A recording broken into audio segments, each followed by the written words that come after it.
Members, it's the appointed time. We have a quorum. This is the first meeting of the Subcommittee on Matters relating to the development of Smart City in the Year of the Rabbit. I wish everyone success, good health in the Year of the Rabbit. Let's hope that our Smart City development will go from strength to strength. Moving on to the items on the agenda.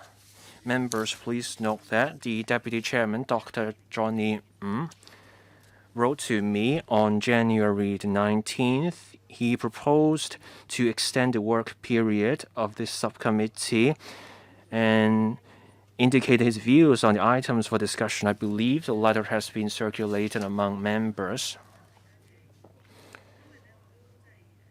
So, members, for subcommittees, we can only have 10 at any given time. There are subcommittees under the House Committee.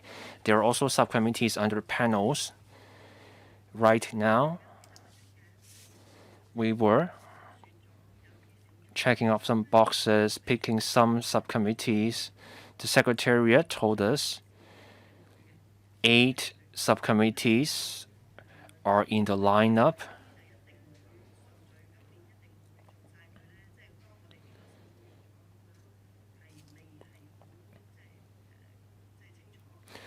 I'm not sure if all those subcommittees will be formed in that order, but we can certainly get into the queue.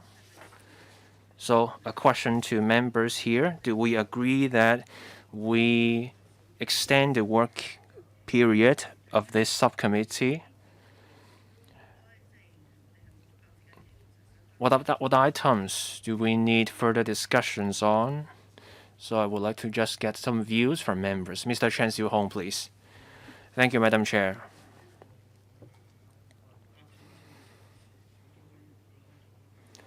This is the 6th meeting of this subcommittee.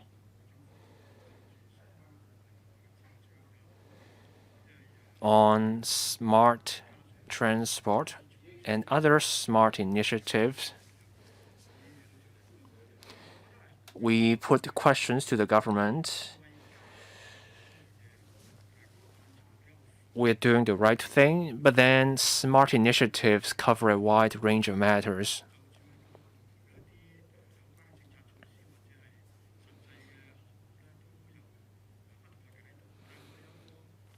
The different departments have presented their respective smart initiatives. But there's a lack of high-level coordination and leadership over smart initiatives. So our goal should be a smart city blueprint, say a smart city blueprint 3.0. But the government has only been telling us about the implementation of the smart city blueprint 2.0.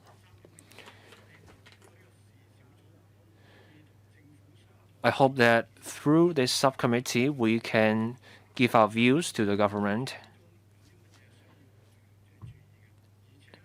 and discuss with the government things to pay attention to for Blueprint 3.0. We haven't covered one area so far. That is, how can we take on board the views and expertise of various sectors in this blueprint? Smart city initiatives cover the purviews of various bureaus and departments.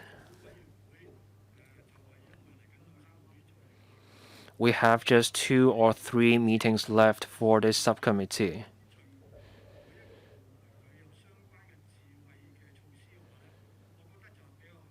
Following up on smart initiatives through panels means a fragmented way forward. Do we just leave it to the innovation technology and the bureau? I would like to see us continue our work. There are 2 areas we should focus on. First, taking forward Smart City Blueprint 3.0. Second, interaction with the sectors and industries, listening to their views. We should continue with the meetings of this subcommittee.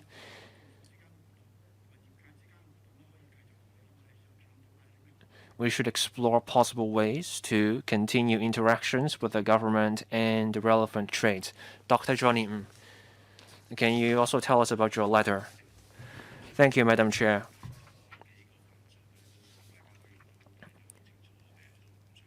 I won't go into the details of the letter. There are some areas. Healthcare is something close to the heart of people. I've been in touch with the trade. This is an area I want to follow up on at this subcommittee. Just as Mr. Chen Xiuhou mentioned, the Smart City Blueprint 3.0 is an important area. In advanced cities across the globe, they have their own smart city developments. At an advanced stage, Shenzhen is an example close at hand. So there's a pressing need for us to work out a Smart City Blueprint 3.0. So I hope we can extend the work period of this subcommittee. Next, Mr. Andrew Lam.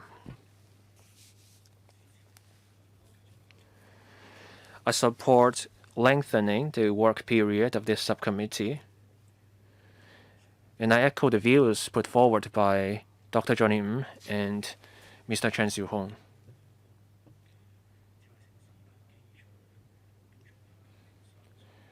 We still need to enhance our smart city infrastructure. This is an area we should look into. Areas on implementation, etc.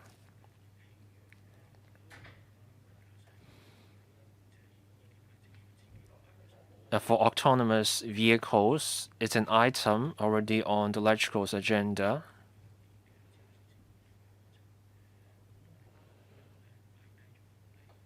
This is also part of our smart city development. We cannot just leave it and neglect it.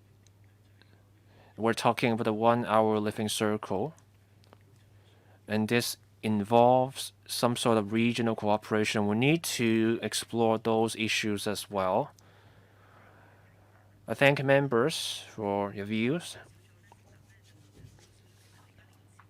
Each subcommittee gets a 1-year work period.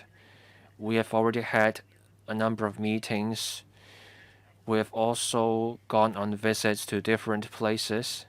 We have 3 meetings left for this work period.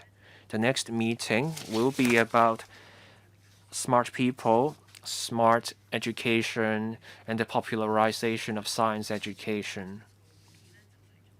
There will be another meeting on public hearing to gauge the views of the sectors. The last meeting will be about summing up our work.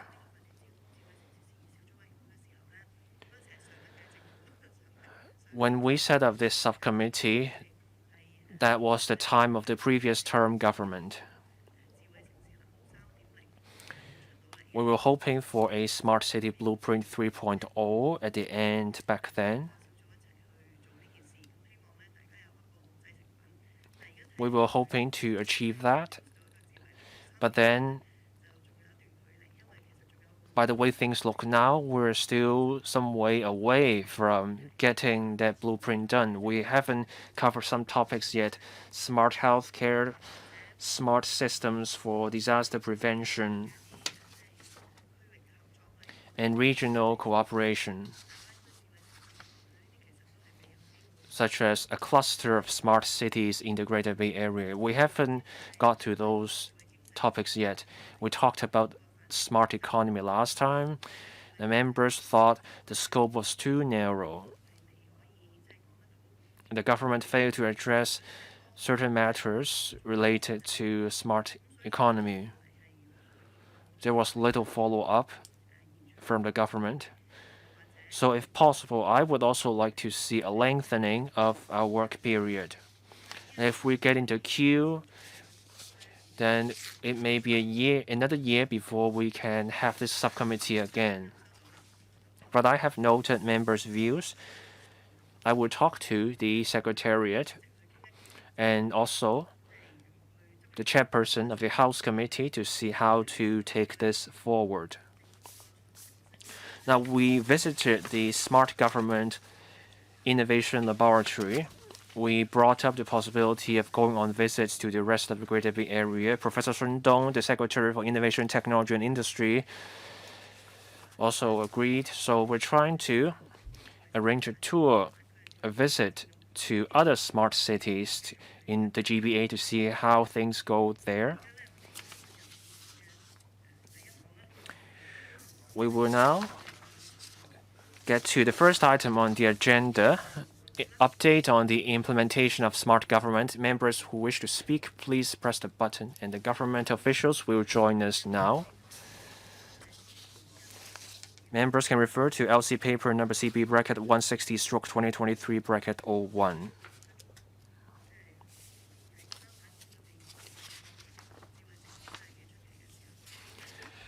There's just so much about smart government we have to discuss, but let's hear from the government first.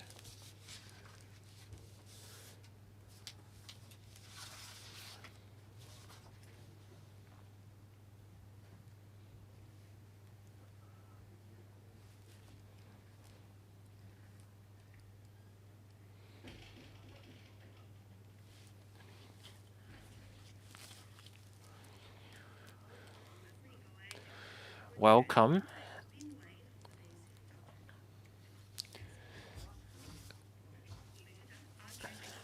Deputy Secretary for Innovation, Technology and Industry.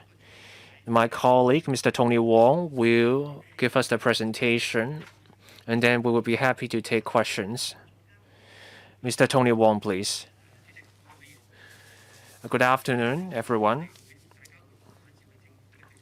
We are here to brief members on the implementation of smart government initiatives. Our goal is to make use of information technology to enhance user experience of public services, improve our operational efficiency, and also enhance management or service management. I will brief members on some government services in the area of smart government. In terms of enhancing user experience, the Chief Executive announced in the 2022 policy address to build a smart government within 3 years, that is by 2025. We want to have a one-stop service under IM Smart to achieve a single portal to all government services. We also integrate government services to allow government departments single access to IM Smart to provide more convenient services.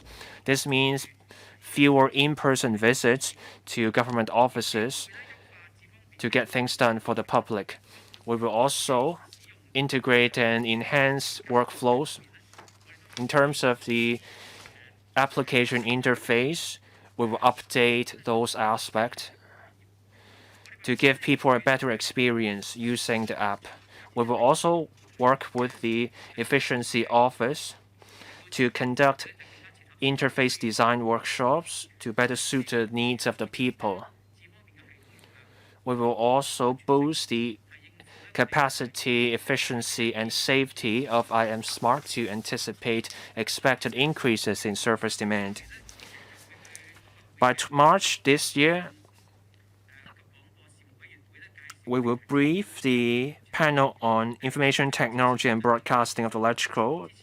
With their support, we will apply for funding from the Finance Committee. Tendering and also system development will start in the second half of this year, so that the new functions under IM Smart will be rolled out in phases from 2024 to 2025. We will also provide technical support to departments so that the services online can be updated in a timely manner. The goal is to, by the end of 2025, we can have a single portal for all government services. In terms of enhancing government efficiency, The Office of the Government Chief Information Officer is conducting the e-government audit. The goal is to finish the e-audit in 2 phases by the end of this year. We will provide recommendations on ways to improve IT systems in government departments. The goal is to have 100 digital government initiatives by the end of 2025. We will be using advanced technologies, big data analytics, artificial intelligence, blockchain, geospatial analytics technology. These are the ways that will enhance government services and also provide convenience to the public and business. To speed up the e-government audit, the OGCIO launched a number of digital infrastructure projects. They include the next generation government cloud infrastructure, the big data analytics platform, shared blockchain platform, and also the IM Smart One-Stop Personalized Service platform. On the big data analytics platform, there are shared big data modules available so that departments can undertake development projects. There are image analytics, social media, text analytics services. In the middle of this year, we will also launch a shared chatbot infrastructure. On the shared blockchain platform, there are shared services and also ready-to-use building blocks to support departments in leveraging the technology so that the issuance and verification of licenses and permits can be done electronically. The goal is to roll out these services in phases from 2023 to 24. In terms of promoting data exchange among bureaus and departments, we have been working to do that and enhance user experience. We are implementing a consented data exchange gateway. The goal is that it will be connected with the commercial data interchange of the Hong Kong Monetary Authority by the end of this year, so that with the authorization of their enterprise clients, identity authentication can be carried out. By the end of 2024, we will also facilitate data interchange among different government departments so that citizens may authorize the exchange of their personal data among relevant systems of government departments so that the information can be shared between different departments and it can help reduce the public's time to submit their information repeatedly. The Efficiency Office and our office will also consult the Office of the Privacy Commissioner for Personal Data for advice on the implementation of the above arrangements to ensure the compliance of relevant personal privacy protection requirements. In terms of opening up and sharing of data, by mid-2022, we have already rolled out the relevant services, and we rolled out the Common Spatial Data Infrastructure Portal for free for public use. It is a map-based digital infrastructure and a one-stop platform for sharing spatial data. There are over 500 spatial data sets from more than 50 government departments available on the portal, covering planning, lands, buildings, works, population, and transport, etc. Through various channels such as Geospatial Lab and the Civil Service College, professional institutes, and tertiary institutions, we will organize competitions, workshops, and talks, etc. Hopefully, we can enhance the knowledge of spatial data among government departments and the public to promote sharing of spatial data and explore the value and application of spatial data. The government will continue to implement the measures and strive to share more spatial data to suit the needs of the community. I will now talk about how we have been improving service management through information and technology adoption. Disciplined services departments have been making use of technology to enhance the efficiency of rescue operations and enforcement capabilities to provide more convenience to the public. By the fourth quarter of 2022, the Fire Services Department has launched the patient tagging system for multiple casualties incidents to enhance the operational efficiency and accuracy when handling multiple casualties incidents. The FSD also introduced underwater remotely operated vehicle system to reduce underwater searching time and increase the underwater search distance. The Intelligent Life Locator was rolled out in the end of 2022 to assist in locating the missing person during large-scale mountain search and rescue operations, reducing the searching time along footpaths as compared with the time required by ground party.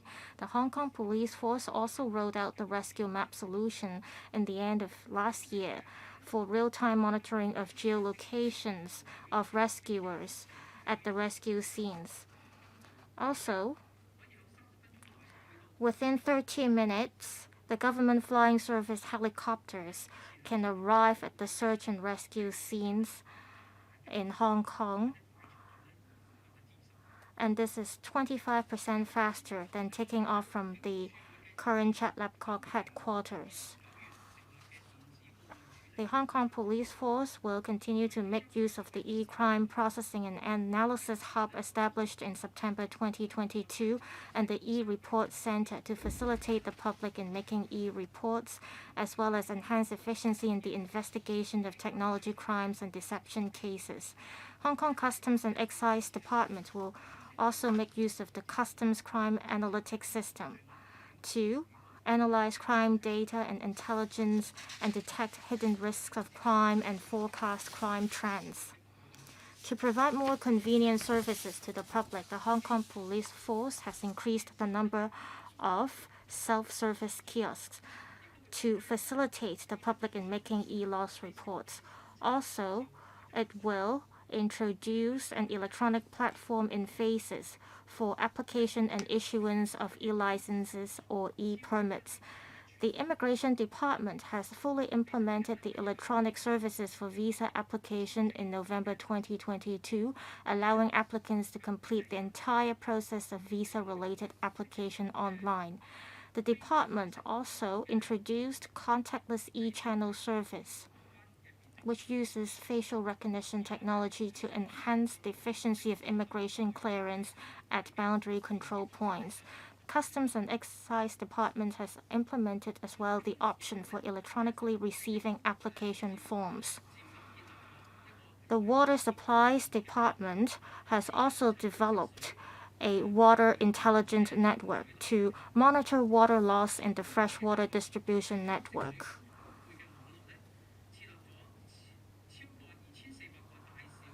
There are over 2,400 district metering areas under the network, and in each area, monitoring and sensing equipment will be installed for monitoring of water loss.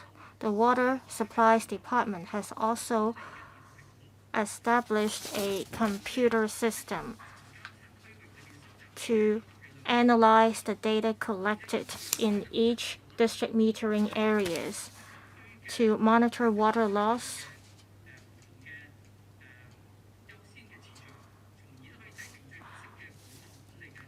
to implement appropriate measures to cope with water leakage and water pipe problems to minimize water loss. The department has established 1,750 such equipment. In building smart city, the measures taken by the Water Supplies Department are critical, and the department has been developing the advanced metering infrastructure. It helps to enhance water conservation awareness as well as customer service. By the end of last year, 11 buildings and 1,581 associated smart water meters have been commissioned and put into operation respectively. more than 267 new buildings and some 76,200 smart water meters will be put into service upon completion of the respective developments. To enhance communication work when there are emergency flushing water supply suspension or emergency issues, the relevant department has rolled out the notification service. It will automatically inform citizens of the incidents, and since November 2022, the service has become available to emergency flushing water supply suspension affecting the relevant housing estates. And also, since November last year, the notification system sends out notices to management offices of housing estates affected by emergency freshwater supply suspension, and the WSD will extend the service to other premises progressively. To prevent disasters, the Drainage Services Department has been strengthening the application of smart technology in drainage management. To monitor the risk of flooding associated with water level rise at major rivers or drainage channels, the Drainage Services Department has installed about 230 remote stations to collect data on water level and rainfall, etc. Through the real-time data, the department can monitor the water level of different rivers and drainage channels. The relevant data can also help to prevent flooding and help different departments to implement contingency measures in a timely manner. That's all for my briefing. If members have any questions regarding the measures we've taken, we're happy to take questions. Thank you. It's now time for members to ask questions. 6 members have pressed the button to speak. They are Dr. Johnny Andrew Lam, Mr. Chen Shu-hong, Mr. Dennis Leung, Ms. Carmen Khan, and Mr. Lai Tong Kwok. We'll start with Dr. Johnny Happy New Year to all of you. I thank the administration for the briefing on the different measures taken by the government to develop smart city to improve citizens' lives. I see that the government has proposed to optimize user experience of government services. On I Am Smart, I see that the original purpose of the service is to provide a one-stop digital services of various government services. There are also large-scale systems that are integrated into the I Am Smart system. However, I do not see that a lot of platforms are being integrated into the I Am Smart system. Does the administration have any plans to enhance I Am Smart to enhance the usage of this one-stop digital service? My next question is about user experience. I see that the government has done a lot of work to try to apply information technology into its services. Take immigration clearance as an example. There is use of technology, and also on health declaration. People may have to go through different platforms in order to process the applications. When people log into the relevant systems, it gives people the impression that they have to go through various platforms to make the relevant applications. I wonder if there are any KPIs for the government departments or the private sector in terms of rolling out these measures to cope with the problem of data silos. My third question is about government's policy. I heard from industries that when the government opens up different platforms, OGCIO and other policy bureaus are involved. Which government departments or bureau take the lead when they open up the platforms? What is the division of work?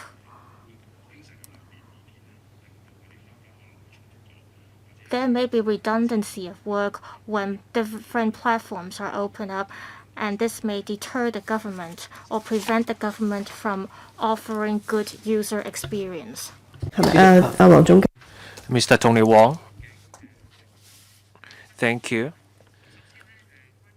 The member raised three questions. The first on I am smart.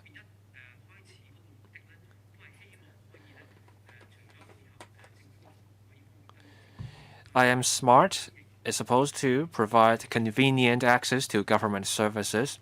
We also encourage private companies to make use of I am smart. Since the launch of I am smart, the app offers online services that are related to the private services, such as those services offered by the Hospital Authority, the Hong Kong Monetary Authority, and also the power companies and also town gas. Banks, insurance companies, and also telecommunications companies, and also private hospitals also support login through I am Smart. And there are more than 240 public services, and more services are being added. We also have a sandbox operation so that sectors can test things out in the sandbox. Eventually, using I am Smart for single login. So, over time, companies test things out in our sandbox. More services will be supported on I am Smart. We are also expanding the sandbox to make it available to different industries. Recently, we made the sandbox available to the performance, entertainment, and also the sports sectors. They may have electronic services. If they want single login, they can test out their system in our sandbox. Work on this front will continue. Turning to another point raised by Dr. Johnny Ng on integrating the services of different government departments.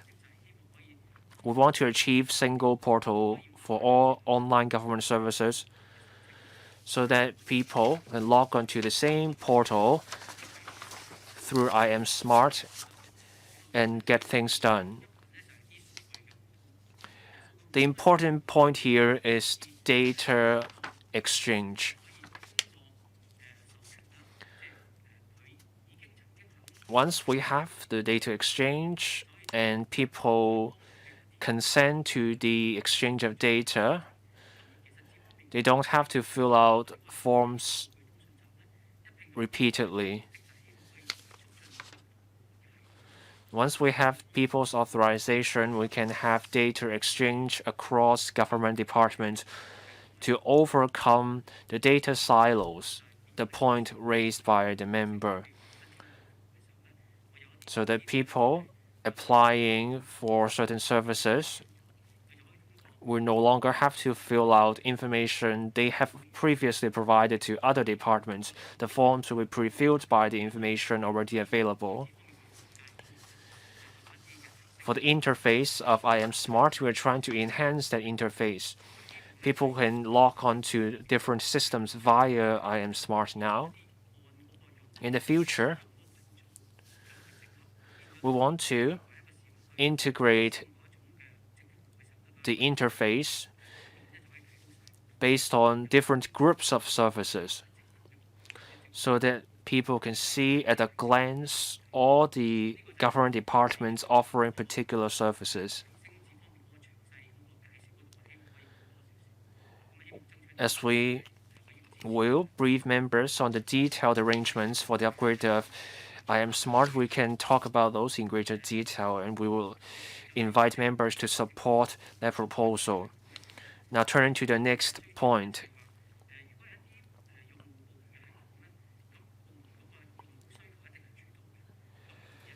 For user departments, their service needs come first when they interact with the INT sector. The OGCIO looks at the service needs of the user department and works with the service provider in sorting out issues and making sure the services suit the needs of the user department. The OGCIO also works on shared systems, such as IMSmart.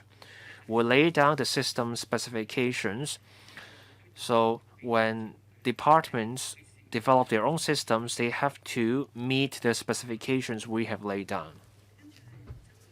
Next, Mr. Andrew Lam. I want to focus on improving the government's operational efficiency. The government talked about the e-government audit program in the presentation. So how does the audit work? What are the criteria applied?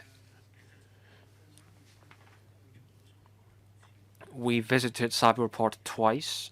Over the past month, we went to the Smart Government Innovation Lab. On another visit, we met with people from tech startups. They have made tech breakthroughs. For example, artificial intelligence is leveraged to help banks and financial institutions look at information submitted by clients. That system can help reduce 40% of the manpower needs of banks. In an approval process, there are many levels of checks. You can standardize some of that information and reduce the need for manual input with artificial intelligence. That's how you can boost efficiency. So for the e-government audit program, how is the audit done?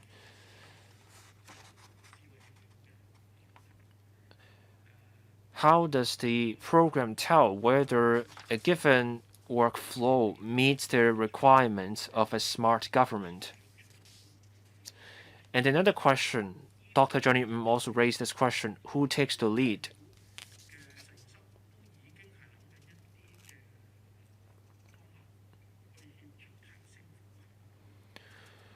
The government is coming up with ways to boost its efficiency. But what happens after the e-government audit? What are the plans? Mr. Tony Wong. Thank you. I agree with the member. For the e-government audit program, the OGCIO takes the lead and plays a proactive role.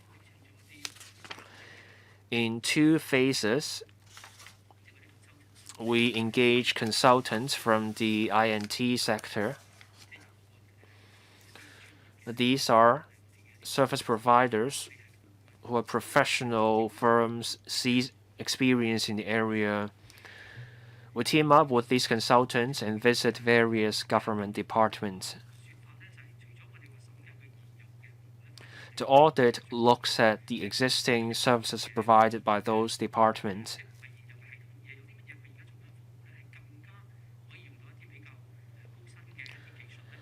We also look at what are some ways that existing services can make greater use of the latest technologies, such as big data analytics, AI, blockchain technologies, or geospatial data.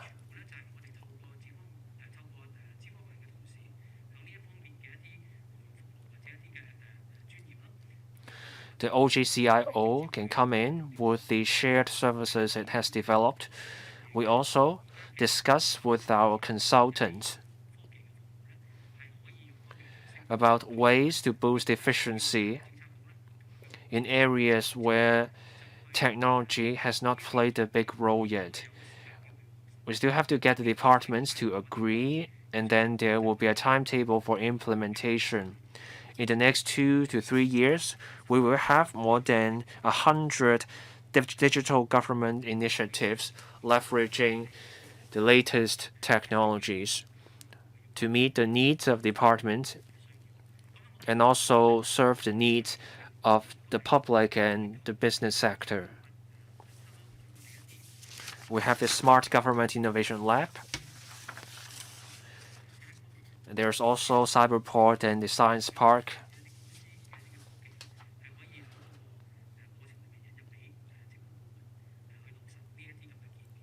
They can also propose technologies they are aware of. So we approach different departments and bureaus to tell them about the latest technologies available. Mr. Andrew Lam, I want to follow up on this point here. An approval procedure may involve 16 different departments. The government mentioned 100 digital government initiatives.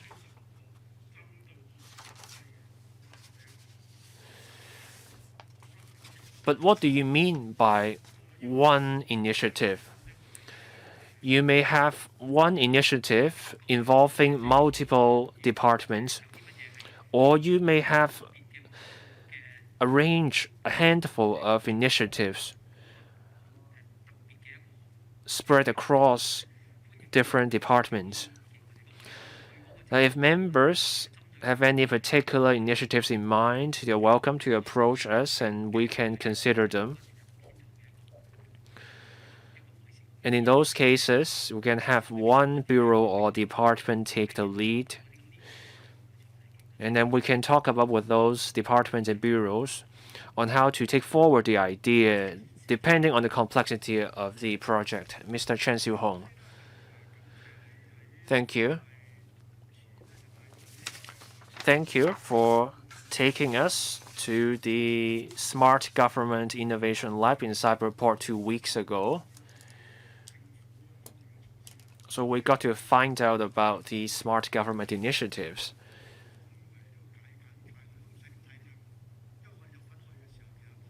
We visited the lab.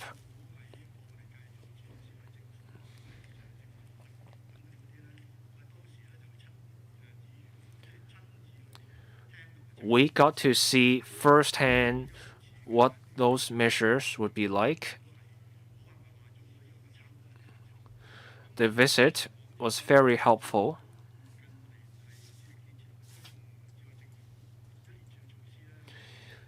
The measures have been launched to promote smart government. This is impressive. I know the government is committed, but we still have a long way to go. Some things leave much to be desired.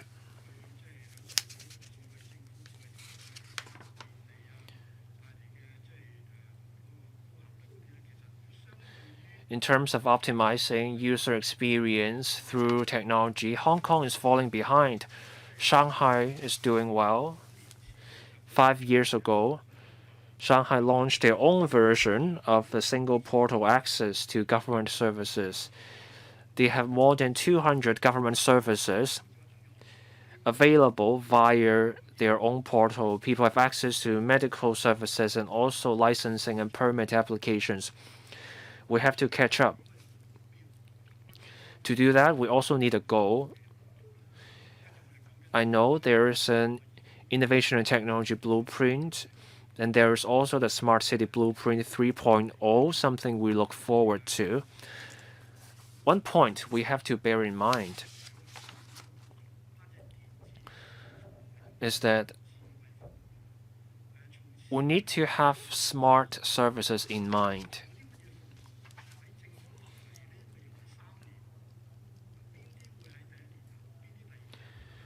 It's a question of priority, the sequence in which services are rolled out. The paper here says the goal is to launch a range of measures under IM Smart over 3 years. But what do you mean by a full launch of services? The government may digitalize some services, but they don't matter to people.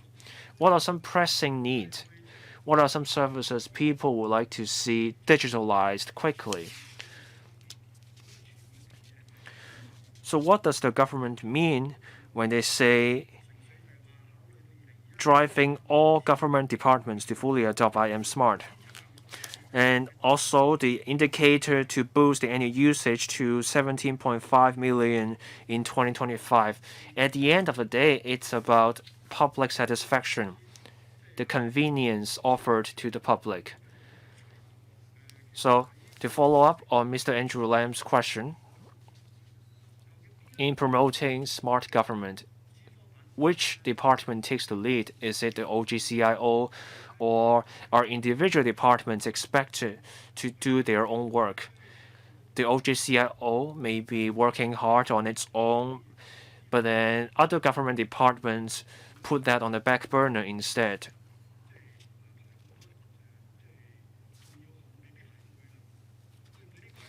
Some government departments may not attach enough importance to it because they may think their project is further back in the queue.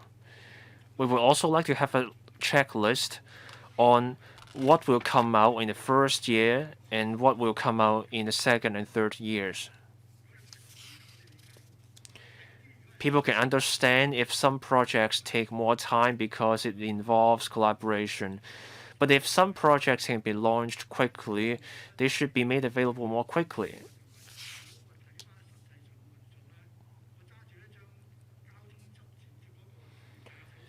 Take this driver's license as an example. A police officer pulls me over and asks me for the identity documents. They can access all the information with the latest smart Hong Kong ID card. But this driver's license, it's not a smart piece of identification.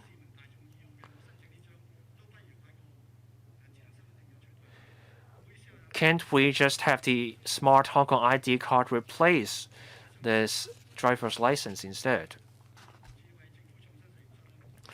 We visited the Smart Government Innovation tab. We saw an AI traffic system. We also have a prosecution system for those jumping the red light.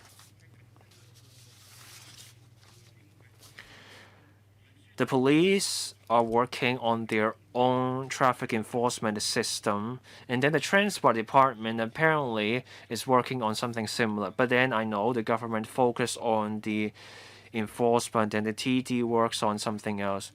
Can we streamline things? Can we have a single system serving all the purposes instead of having the TD and the police each experimenting with things on their own? Mr. Tony Wong, please. Please allow me some time to respond to the questions.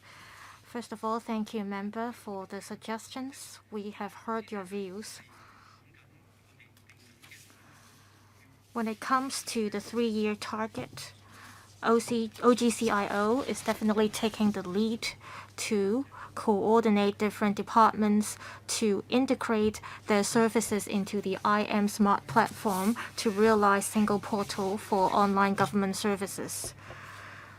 When we say we want to adopt fully IM Smart, it means that we want all government services to be integrated into the system within 3 years. We have over 240 digital services on IM Smart platform.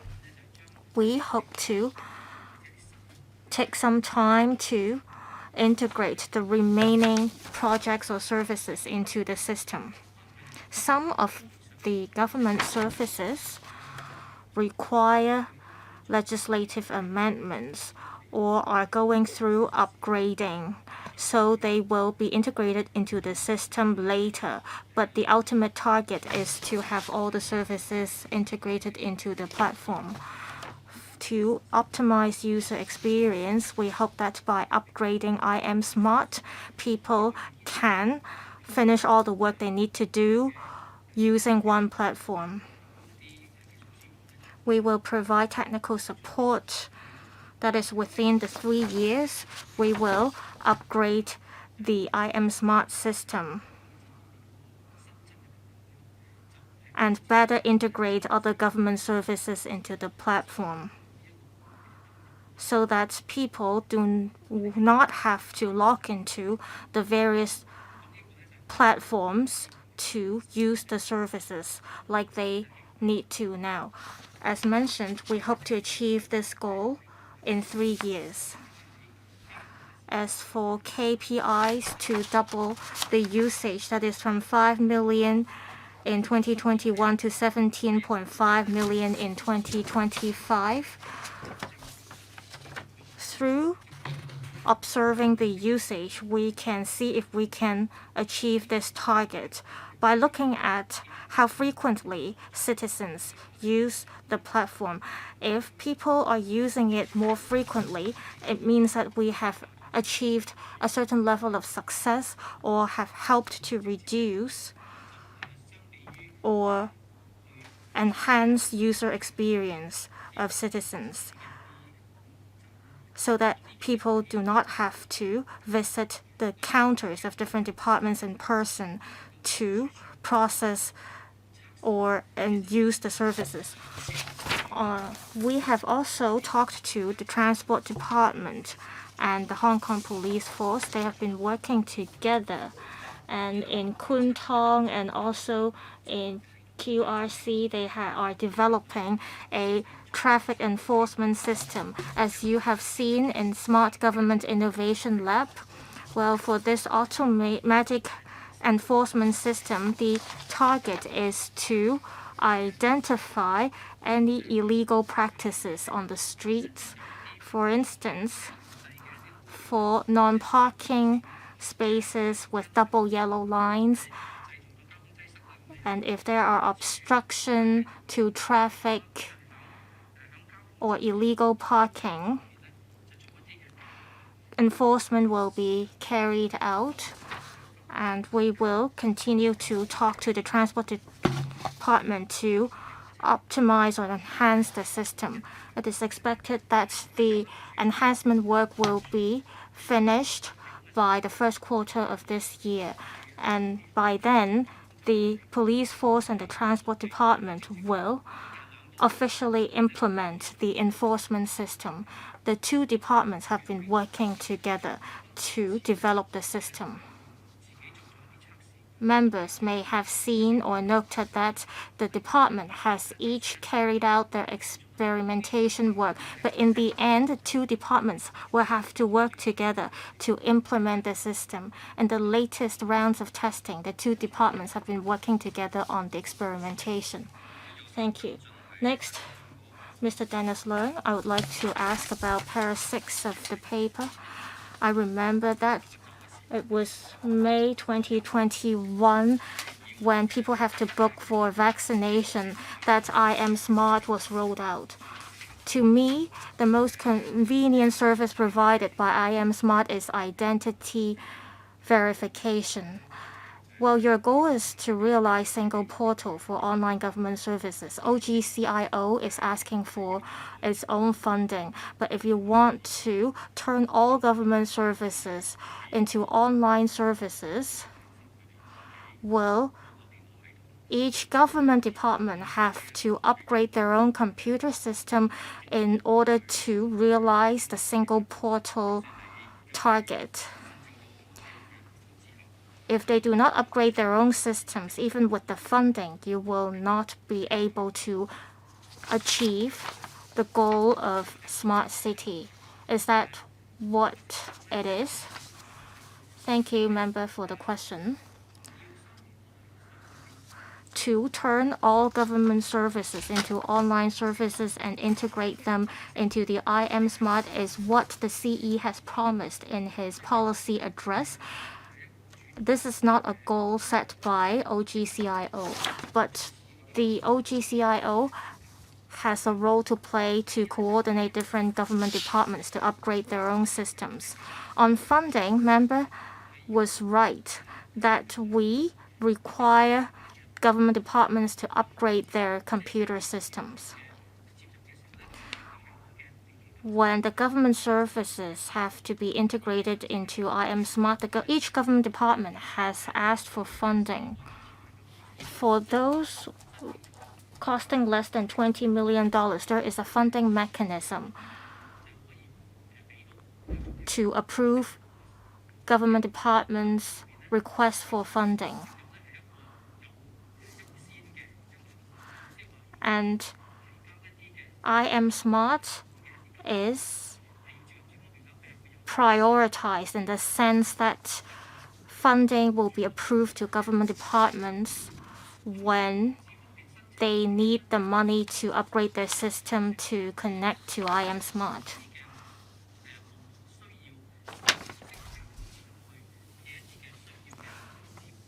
We also provide support to different government departments to upgrade their systems. Hopefully, when we apply for funding, we also apply for funding on their behalf. For instance, some of the services may require larger scale reform, and for those upgrading, we apply for funding for them. So hopefully we provide technical support and we take the lead to apply for funding for different government departments in this respect. Madam Chair, we have discussed this in the Public Works Subcommittee. In recent years, the establishment of civil servants should reach about 190,000, but currently we have 170 to 180,000. So my question is whether you will recruit more civil servants to improve your service. Frontline civil servants have been facing a lot of pressure. The administration mentioned that you have reserved a certain level of manpower to upgrade your services. But from your paper, page 3 of the Chinese paper, you will apply for funding in March this year. And in the second half of the year, you will invite tenders.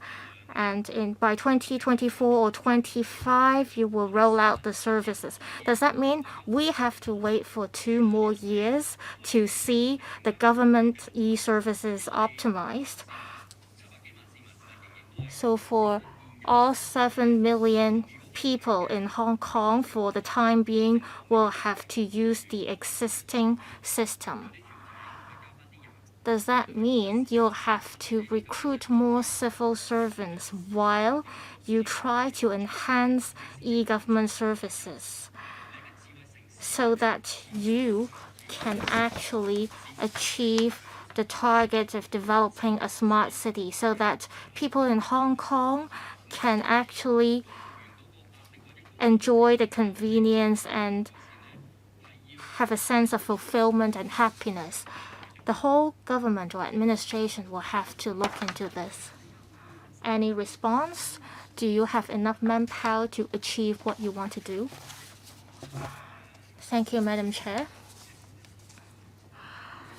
On manpower of OGCIO, we have been flexibly using the manpower resources we have as well as the contract staff we hired. In developing government systems, there are different demands for manpower. We strive to enhance or train up manpower and different staff who can work with government staff so that we can deploy staff in a flexible manner. I think members' question is whether we're in a vicious cycle. We see a lack of establishment in civil service, and on the other hand, you say that you need people to work on upgrading your services. Is there a shortage of manpower that prevents you from carrying out or implementing smart city projects or initiatives? Is there a lack of manpower in other government departments that you work with? 或者 For government departments, officers at every level work hard in providing government services. When service requests arise, we deploy our manpower in a flexible way, and we also leverage market forces in developing services. The OGCIO and other stakeholders work on compressing the time it takes in optimizing services. Our goal is to roll out the services in 3 years, but in reality, we launch the services as soon as they're available, even if it's within 3 years. Mr. Dennis Leung, you can follow up on the manpower issues that depend on public service. Next, Ms. Carmen Khan.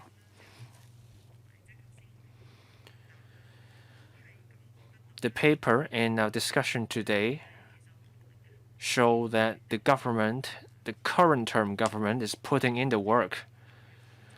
They have set the key performance indicator and they work towards it.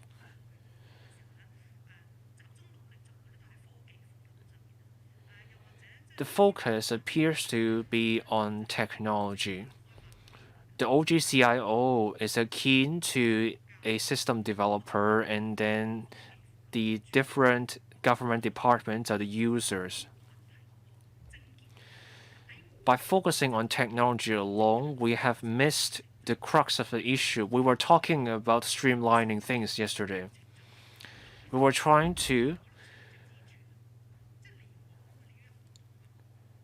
simplify procedures, but now we're trying to bring things together. We will need legislative amendment. Back in sometime last year, I moved a motion where we needed legislative changes to give the government the power to make things happen.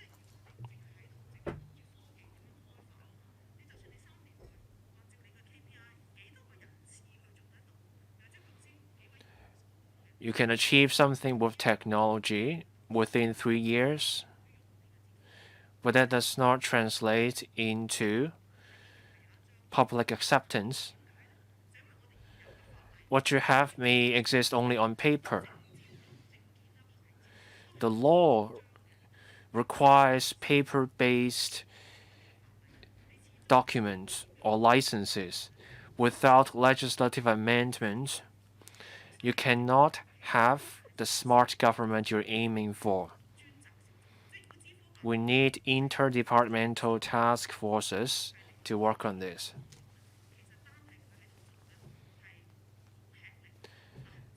Getting the OGCIO to work on it alone is not going to be enough. For smart government, we need to also work on the governance, and there's also a need to look at the laws. For Professor Sun Dong, the Secretary for Innovation, Technology and Industry,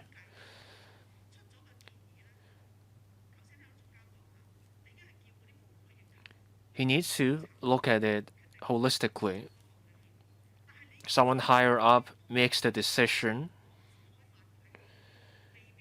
You may still end up with a siloed working culture.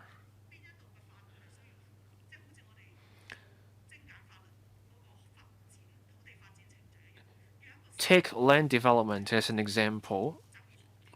You need a task force, you need to have a consolidated amendment bill to rationalize and streamline the procedures. That's my observation. For cross-boundary data flow, at another panel, we talked about air quality monitoring, but there's little in this paper on cross-boundary data exchange.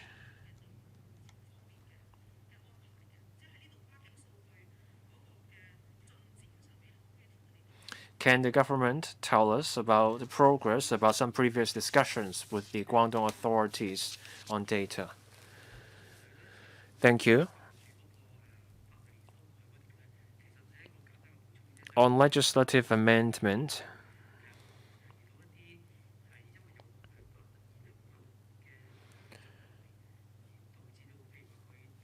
in cases of legal barriers preventing digitalization or connection with IM Smart, we will ask those departments to push for legislative amendment. The member raised a broad point on how to change the laws to achieve a smart government. So right now, we are not looking at the legal barriers. We're focusing on the interfacing of systems, on the technical side of things. In that regard, we assist different departments with achieving those goals. On cross-boundary data, this paper does not address that point because we're focusing on smart government. But we are in talks with the Guangdong government about using IM Smart as a way to access government services offered by the Guangdong provincial government. The most recent discussion has yielded some technical proposals. Some tests will follow. We will explore what kinds of services can be linked up.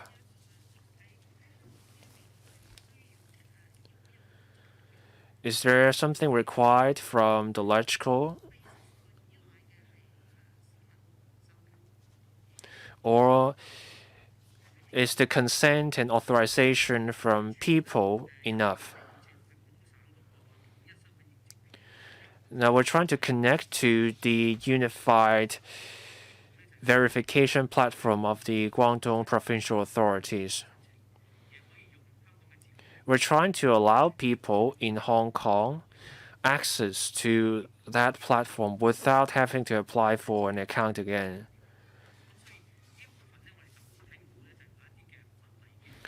We don't see any legal barrier for that yet. For now, it's more about technically aligning the systems and running tests. This is a matter that we've been in touch with the Guangdong authorities with, so we're running tests. We look forward to that development. Now, people want to be able to access 12306, the railway platform. People want to access the services of the Guangdong government directly. Mr. Tony Wong, can you give us a timetable?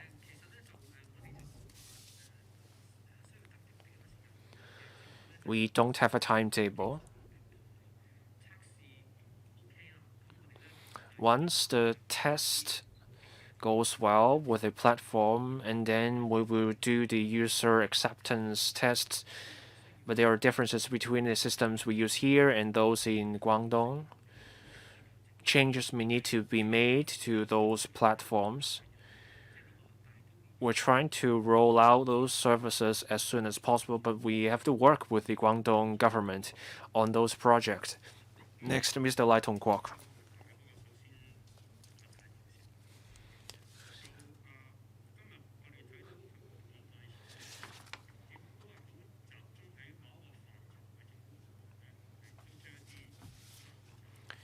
The paper focuses on new services rolled out by some departments, such as those rolled out by the discipline services and those related to water supplies.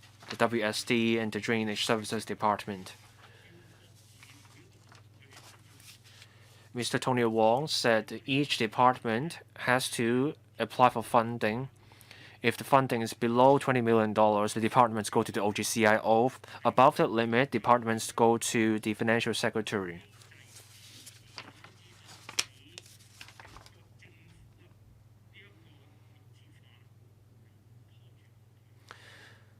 Is the funding mechanism actually holding back departments in taking forward INT project? My understanding is that for each department, if they want to develop a new system, they have to commission studies.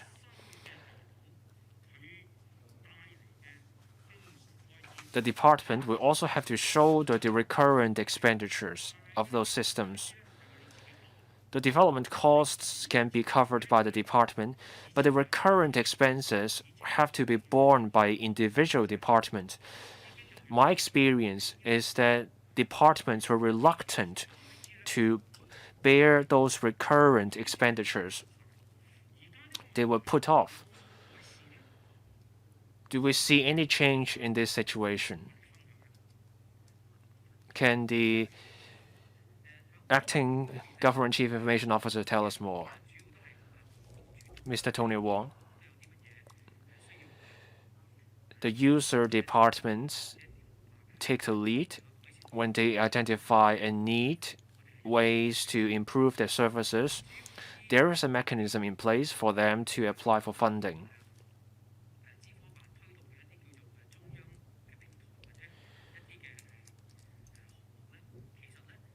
For projects or shared platforms developed by the OGCIO plays a proactive role. The government pledges to have all government departments adopt IM Smart in 3 years. All those heads of departments are aware of this pledge.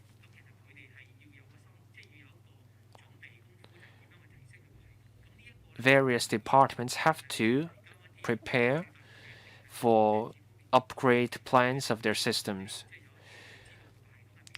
The OGCIO will chase up different departments to submit those funding proposals. The OGCIO will also help those departments take forward those upgrade plans. Plans involving linking up with IM Smart will get priority. Of course, the OGCIO has a role to play. The chief executive has issued an order.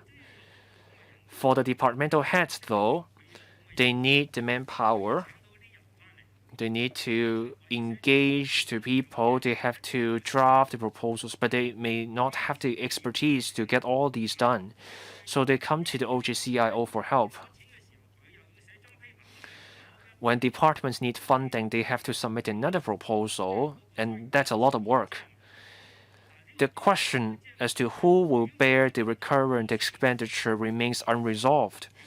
Departments are put off by the question of recurrent expenditure. If the cost is minimal, then departments can scrimp and save and meet the cost. But what if your system leads to a range of recurrent costs? The recurrent expenditure is the first thing weighing on the mind of departments. You have a computer system for a department, then comes the recurrent expenditure. What will be done? Do we have a government policy where the government will cover the recurrent expenditure for computer systems? Even when you have a maintenance contract for IT systems, there is a cost factor. Is the funding mechanism, is the money factor holding back government departments? Chair, from my experience, departments are active and willing in taking forward INT project to improve their operations.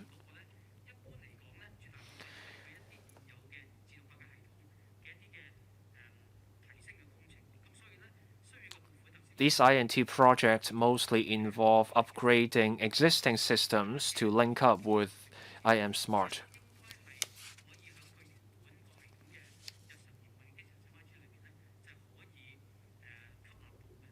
So departments can absorb the recurrent expenditure involved.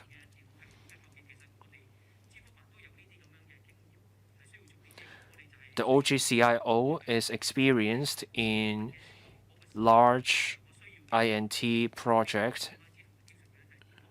The OGCIO is well aware of the non-recurrent and recurrent expenditures that will arise in such projects.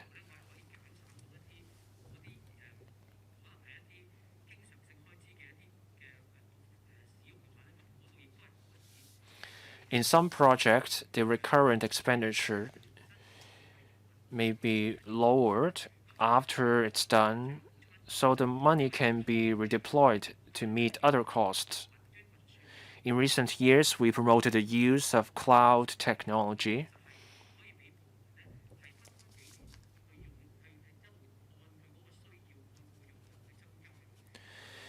Departments can pay the costs in installments or increments based on their need. So departments get the leeway to scale up their services. Chair, I still have a question. You can ask that in the second round. Mr. Perry Yu. 3年 It is mentioned in the policy address that the target is to fully adopt IM Smart to provide one-stop digital services within 3 years so as to realize single portal for online government services.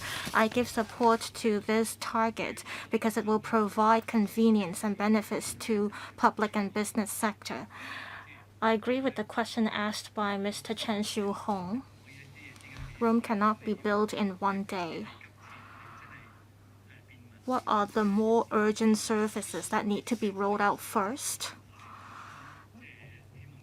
Have you set a priority? I hope that you can have a clearer target in this sense. 2, develop a smart government.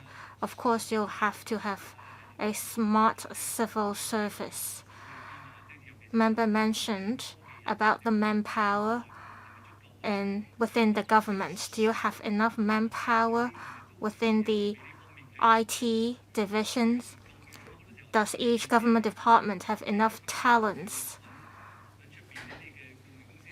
Or do you contract out your services or outsource the work to the private sector? We have been talking about importing talents, and I wonder if the government has any plans to do that.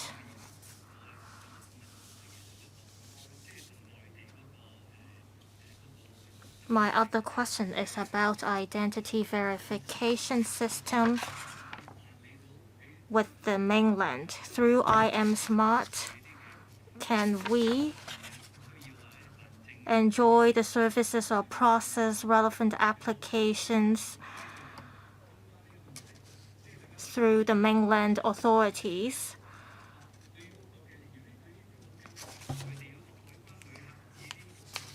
When we visit the mainland, we have been trying to find out how we can, through WeChat, facilitate the immigration clearance. I wonder if IM Smart can provide convenience in this regard to facilitate immigration clearance when people visit the mainland. This is just one of the examples. To enhance the usage of IM Smart,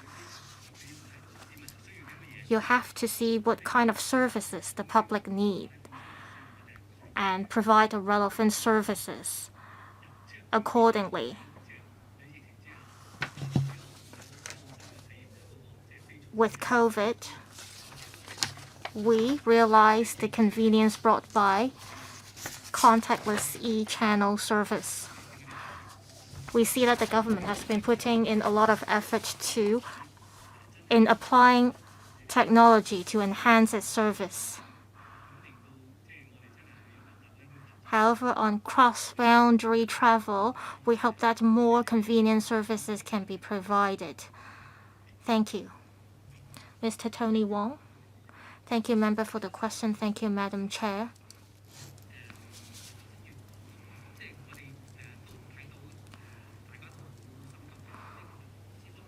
We see that people are desperate for e-government services. Once there are services that are ready to be rolled out, we will implement them as soon as possible. In terms of setting a priority, well, our target is to fully adopt IM Smart within 3 years. If we see that there is a need to integrate certain services into the IM Smart system, we will integrate those services as soon as possible. As mentioned, over 240 services are now launched on IM Smart, and we are continuing to do that. We understand that there will be more upgraded services to be rolled out by different government departments. I hope members can understand that we are also desperate to roll out more services through IM Smart, and various government departments have been working hard with us to achieve the target. Also, as mentioned, we have to work with Guangdong Province in launching the identity verification system. I understand that on the mainland, not all of the government services are connected on one platform. As mentioned, the health declaration system is a separate system. I understand that each citizen has to complete health declaration on a separate platform, but we will work hard to include more services in the IM Smart platform so that we can provide convenience to the public. I myself have several questions too. First of all, I would like to express my thanks to ITIB and OGCIO for your effort in implementing a smart government. The Security Bureau and Water Supplies Department and Drainage Services Department also sent representatives to this meeting. It shows that they have also been playing a part in implementing a smart government. Their efforts deserve our recognition. We see that you have all been working hard, but we hope that all government departments can work hard to show their effort as well. I understand that the Lands Department has put in a lot of effort as well. We hope that the government can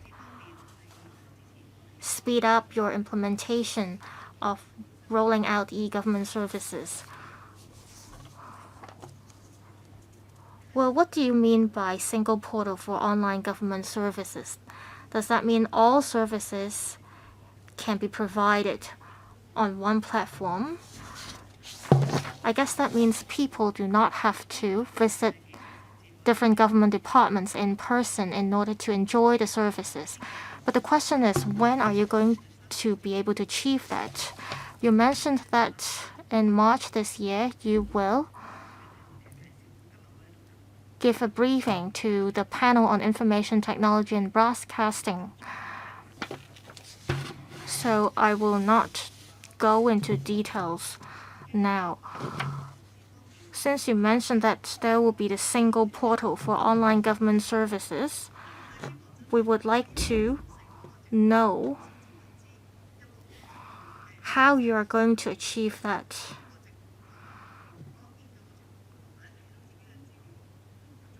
It is not enough for people to just log into I Am Smart to enjoy all the services. You have to do more to realize the single portal target.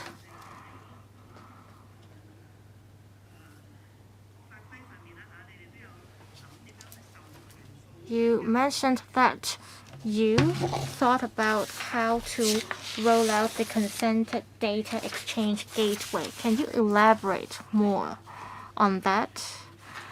You may have noticed from media reports that someone has lost their ID card and the person has already reported the loss, but still some other person could use this lost ID card to apply for loans.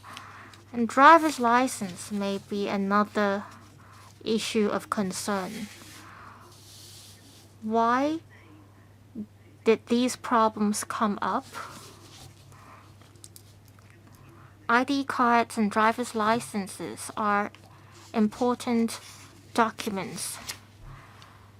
Do the government departments that take care of these documents have an integrated system to handle or oversee the use of these documents? Well, we visited the Smart Government Innovation Lab, and we see that some of the projects went through testing and experimentation there, including the Smart Warehouse project. We see that such project is ready to be rolled out, but how come it is not applied or used by all government departments?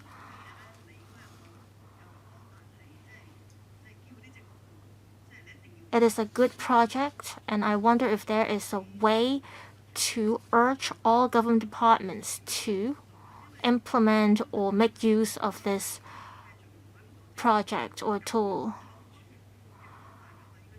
If Smart Warehouse is ready, why don't all government departments use smart warehouses?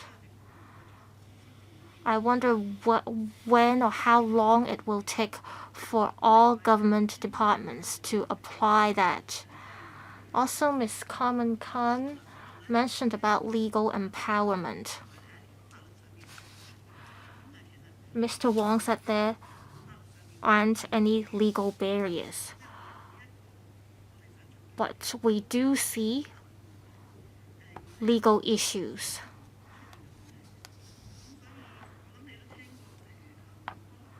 Among different government departments.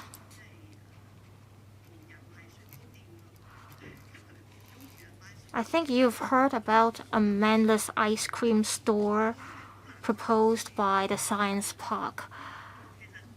We have to go through a lot of legal issues in order to realize that project. Same for automated driving or automated vehicles. We have to go through lots of legal issues in order to achieve that. Are legal issues preventing us from developing Hong Kong into a smart city?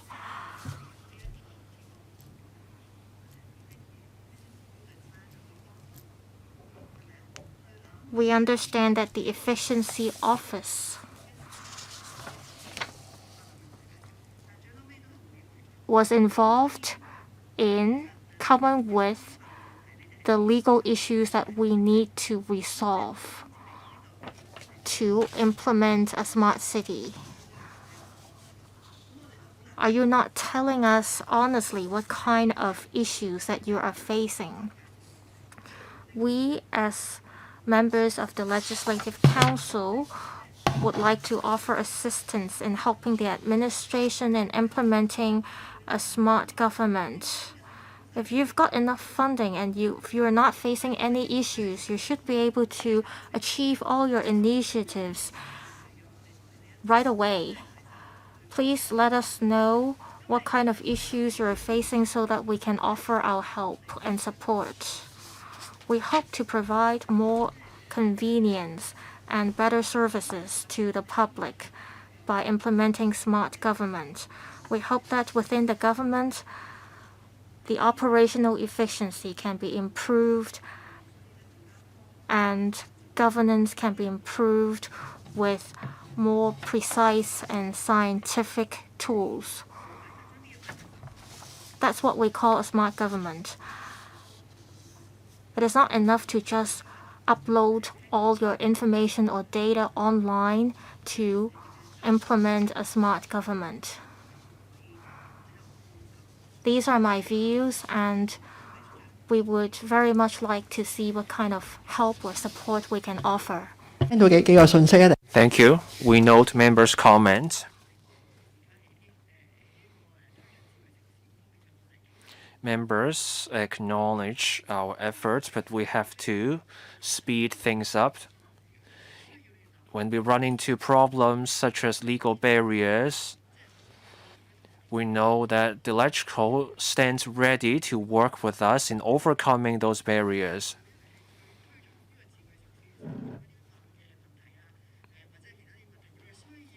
When problems come up and we need help from the electrical, I will assure my colleagues that the electrical stands ready to help so that we can get things done more quickly. When smart systems are developed and are available, we have to find out in what way the technologies work.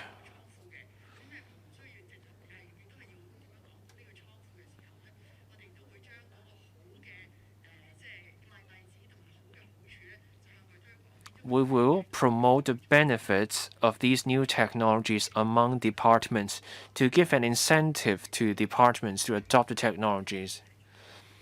I know you will be working on promotion, but you may run into all kinds of difficulties. Departments may be reluctant because of extra costs and manpower implications, and that puts departments off. You shouldn't have to sell the technologies to individual departments. Once you have a proven technology, there should be a mechanism making it mandatory for government departments to adopt the technology instead of having to persuade them to use the technology. We will continue to work on promotion among departments.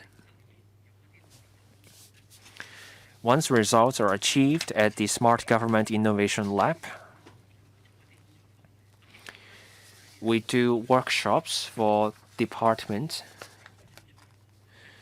and then the tech startup or whatever service provider developing the technology will share case studies with government departments in a bid to promote the technologies.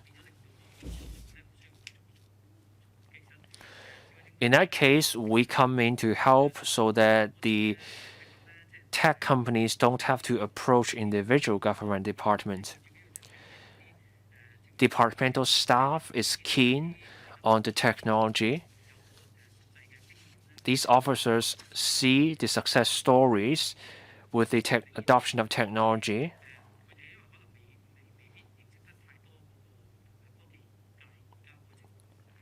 Departmental staff may not be aware of the latest developments in the INT space, so they stick to the conventional approach. For the OGCIO, we come in here to help them.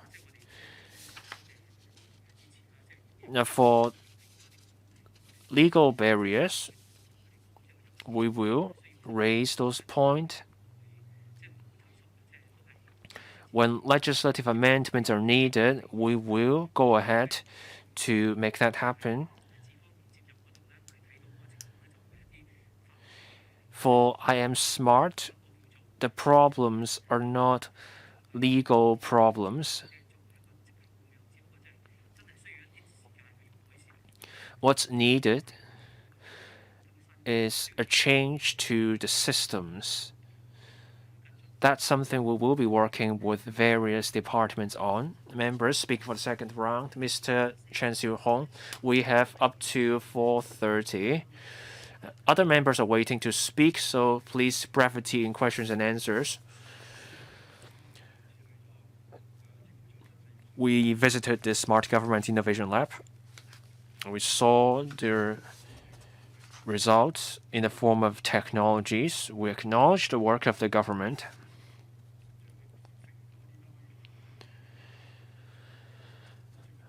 The technologies need to be promoted among departments.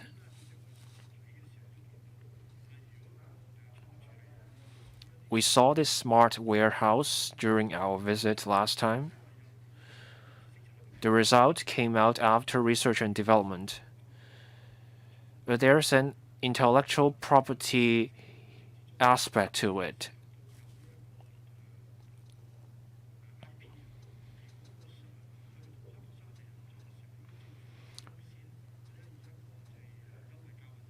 The government works with service providers in developing the IP. Departments should have priority in the IP instead of having to fork out huge sums for the IP right.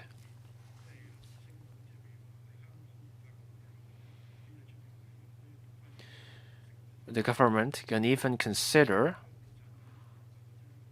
selling the IP rights to cover the costs incurred in research and development.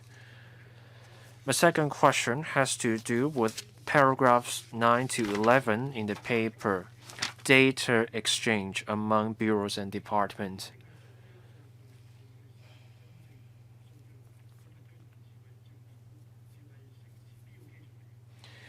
You need data exchange to make smart government happen. Shanghai has made it work. They had their own centralized data center for their own smart city development. With such a database,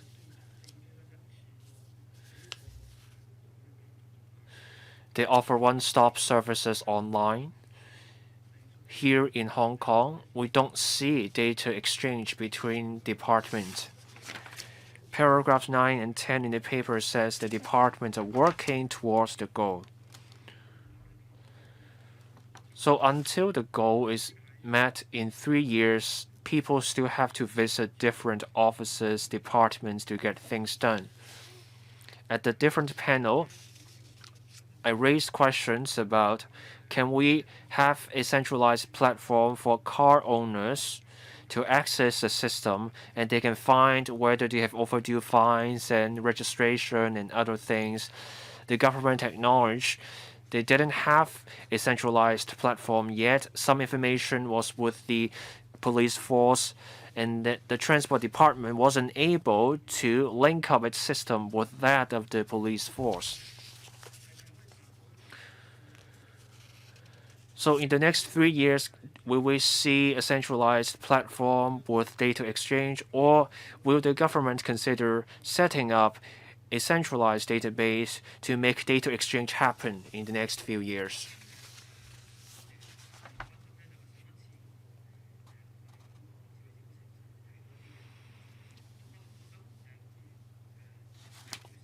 Some products were on display at the Smart Government Innovation Lab.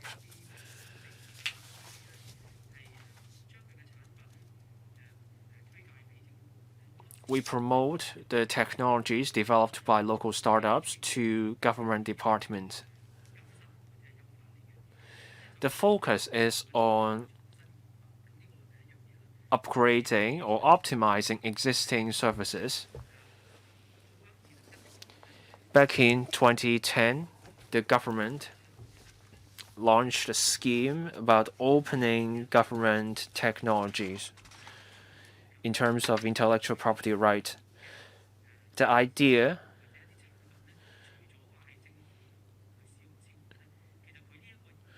was to allow technology companies to sell the intellectual property rights to local and overseas businesses. The goal was to promote the development of innovation and technology.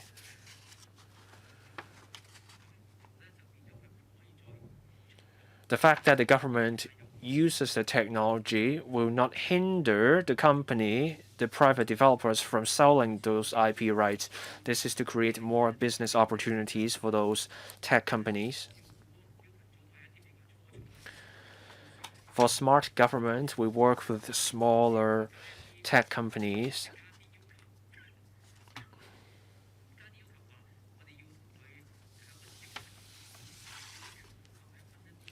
Imposing further conditions on the use of IP rights may put those companies off. Turning to the member's second question.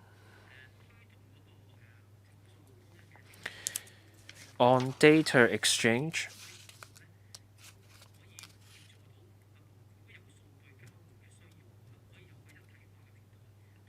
we want to have an all-in-one platform and standardized access for departments that need data exchange. We work on APIs. This is part of the design. This is for departments to have this portal so that it can be used by other departments. The member raised a good point.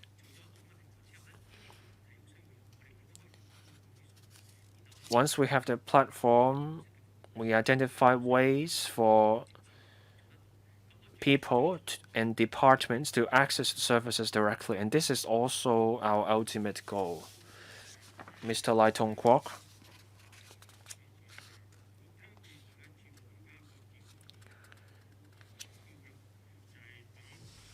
I get the impression that for I Am Smart, this app allows people to access all existing government services. But I Am Smart is not going to give people access to new government services. The questions I raised a moment ago remain unresolved. But now I want to focus on data exchange. What does the government mean by data here? Is this the data collected in the course of departments' daily operations?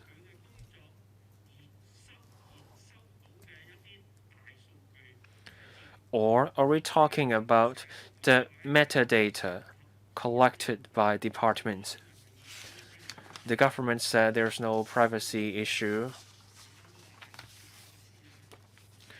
Mr. Tony Wong was saying cross-boundary data flow involved no privacy issues. But then we have heard this story again and again. Departments are unwilling to share data. The reason is that the person who provided the data did not provide the consent for data sharing. So can the government tell us why does the government believe this will work?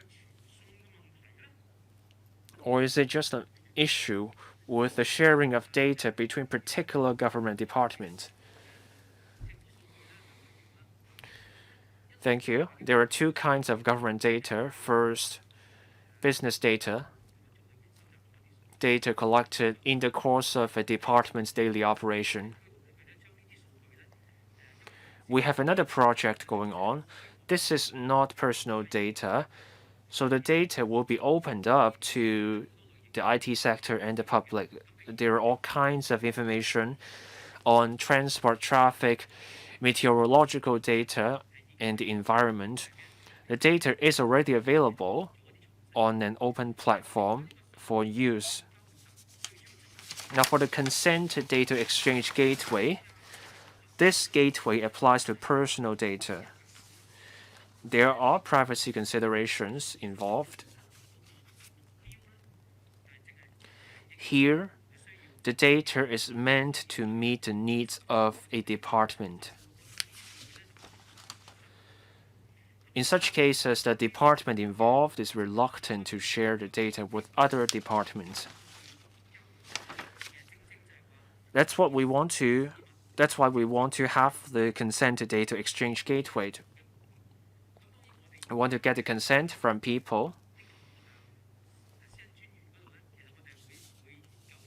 we will work with the Privacy Commissioner for Personal Data. We want to wait for the Commissioner to confirm that the arrangement will be in line with the privacy requirements, confirming that it's okay for people to give consent, not just to give consent to one department, but to give the consent to a range of government departments, so that any data collected can be given to or shared among different departments. We want to keep things simple. We want to design it like a box for people to check on I Am Smart, so that when people apply for a new service and the applicant has already provided some data to another department, people can simply fill out this form on I Am Smart and have this data shared with the new department. We will need to talk to the Privacy Commissioner for Personal Data.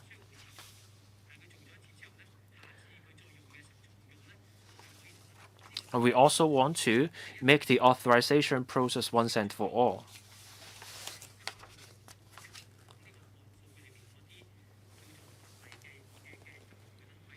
This is to overcome the legal barriers in data exchange and sharing, and people can have the data shared easily.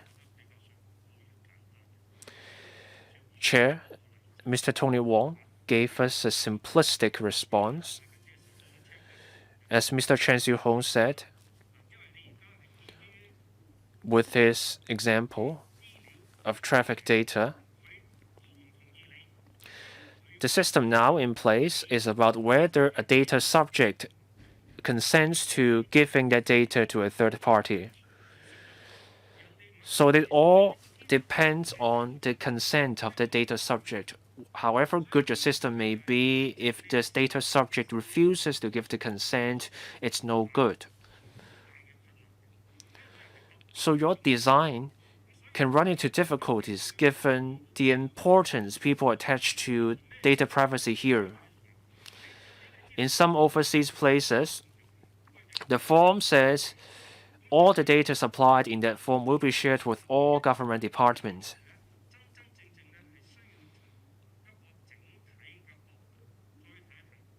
So the government needs to take a holistic view of this issue. This is more than just about application. Otherwise, all kinds of difficulties will come up.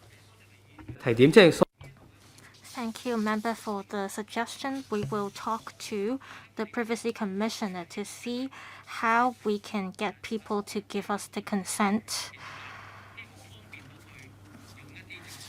If we get the authorization of citizens, the ultimate goal is to bring convenience to the public. If they agree or consent to giving their data to the government, then we'll be able to achieve the goal of bringing convenience to the public.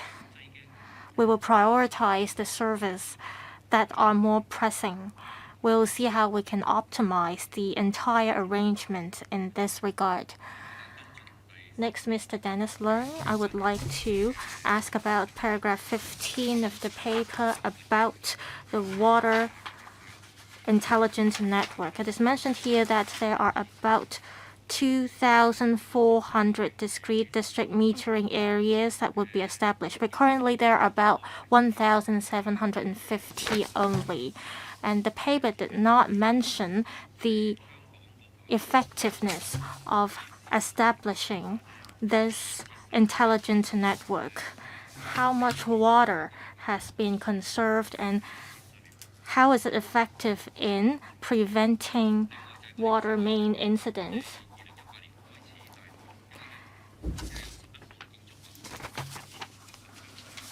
And also for AMI, that is the Advanced Metering Infrastructure, since its launch in 2018, up to now only 11 buildings and 1,581 associated smart water meters have been commissioned and put into operation. And remaining of 267 new buildings will see such services put in place. Well, it's been 5 years since this infrastructure has been rolled out.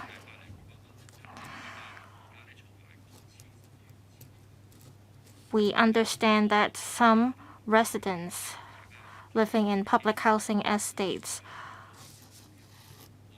were not able to pay the water bills because of the issues that they encounter with water meters.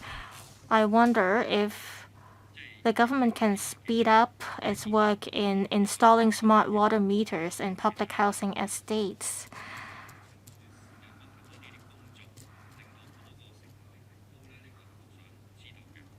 If this can be achieved, we may be able to offer jobs to relevant workers, especially during the pandemic. It is mentioned in the paper that there are 230 remote stations for monitoring water loss. I don't know if these stations are located in what we call the black spots for flooding. If they are the black spots that we're talking about, I wonder if these remote stations are actually effective in preventing flooding. WSD, please. As at the end of last year, we have established 1,750 district metering areas. The remaining areas will be completed or established by 2025. As for the effectiveness of these metering areas, we are still establishing the remaining metering areas, but we've collected data from the established areas, and we have taken action against pipes or water mains that are suspected to have water leakage. And after the repairing work we carried out, water leakage issues have been improved. As for smart water meters, as at the end of last year, 11 buildings and 1,581 associated smart water meters have been commissioned and put into operation respectively. As for the other buildings,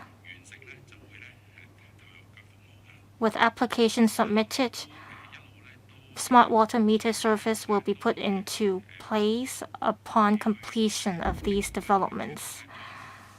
Our department has been working to install these smart water meters in different housing estates too, with the aim of improving our service. Madam Chair,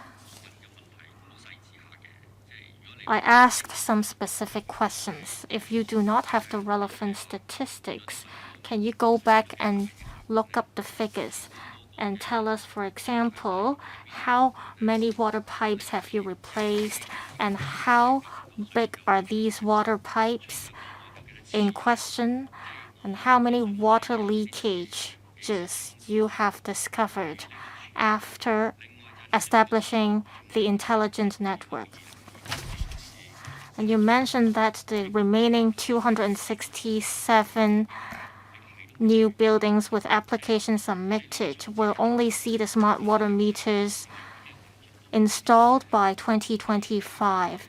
I wonder if you have a comprehensive system in installing these water meters.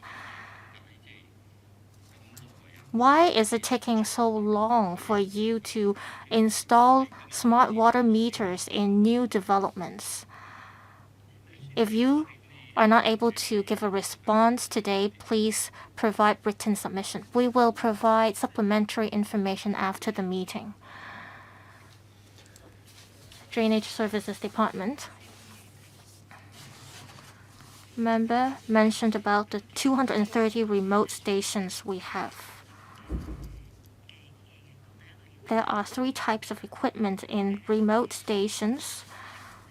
First, equipment to collect data about rainfall or precipitation. After we've collected the data, the system will automatically calculate the amount of rainfall in the past hour so that we know the amount of precipitation we see when there is heavy rain. The other type of equipment we have is the sensoring equipment. They are installed in different locations, including rivers managed by the DSD, and also places with lower lying areas. We have installed sensoring equipment in these low-lying areas. And the third type of equipment, or we also install sensoring equipment in places with a lot of flooding or garbages, which may block the channels and result in flooding. The third equipment that we have are tide stations. They collect data about the tide level. We need to have long-term measures to tackle flooding issues. That's why all along the DSD has been implementing improvement works in rivers and drainage channels. We implement the measures or improvement work step by step. We have fixed rivers or channels of over 100 meters long. We have also implemented improvement works in underground tanks and completed improvement works in 4 rivers or drainage channels.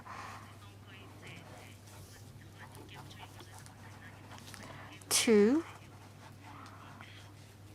tackle the issue of flooding or other issues arising from extreme weather. These equipment installed in remote stations are used in adverse weather. We have an emergency center to monitor the data collected by this equipment or stations. In the past, when there was flooding, we had to deploy staff to the scene to learn about the situation. But now, through mobile phones, we can have a grasp of the flooding situation to help us deploy staff or contractors to flooding locations. We notice that a lot of times flooding is caused by blockage, by garbages. With these remote stations, we are able to better deploy staff to the scene or to tackle flooding. Apart from the information we get on our mobile phones, when, say for example, the rainfall or water level passes a certain level, it will also send messages to our devices to help us tackle emergency situations. Apart from these systems,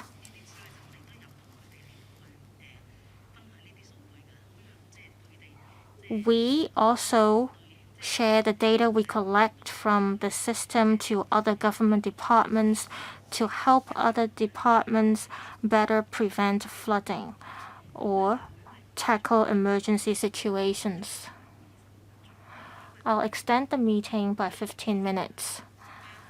Ms. Carmen Khan, thank you. I'm a member of the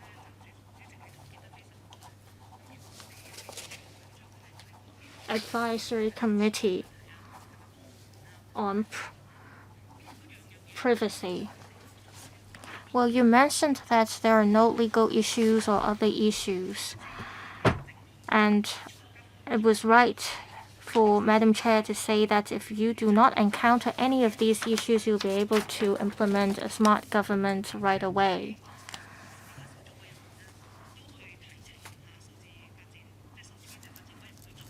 Can we,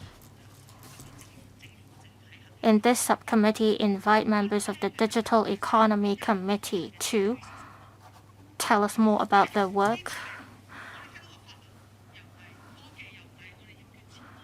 I wonder what kind of issues you're facing. You're not understaffed and you're not facing legal issues. It is not an issue relating to technology either. So what is the problem exactly that you're facing?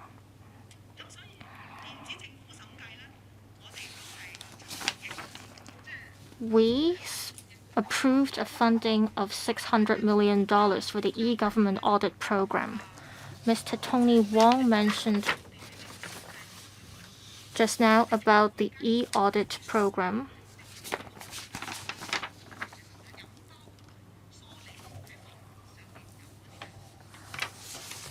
And do you work to remove legal barriers or issues?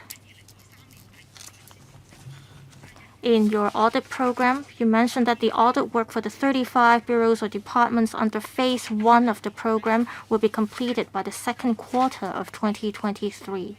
As for the remaining 38 bureaus or departments under Phase 2 of the program, the audit work will only commence in the second quarter of 2023. Can you make good use of the $600 million we approved? Can you engage consultants to see what kind of legal issues you will face?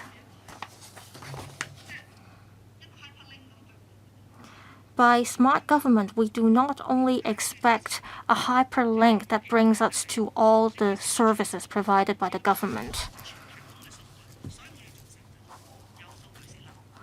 There was data leakage by the Housing Authority from the Electoral Office. Is authorization the only way for you to share or open up data? Have you drawn reference from other places to see how you can tackle the issue? Well, with the establishment of the Digital Economy Committee, one of the duties of the FS is to look into this. Can we ask the committee to give us a report on the relevant work? 或者我補充下。 Mr. Tony Wong, on authorization data and the e-government audit, I thank the member for her support. We have obtained $600 million in funding for the e-government audit exercise. We want to get departments to go digital and leverage the latest technologies in providing services.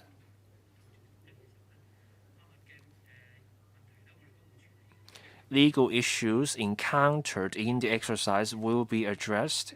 If we come across legal barriers, the consultant will recommend legislative amendments. This depends on whether there are legal issues in the process. $500 million out of the $600 million goes to departments for the upgrading exercise, so that money doesn't go to the consultant alone. The consultant makes recommendations, heads of departments and directors of bureaus agree with the proposals, and then the upgrading exercise proceeds.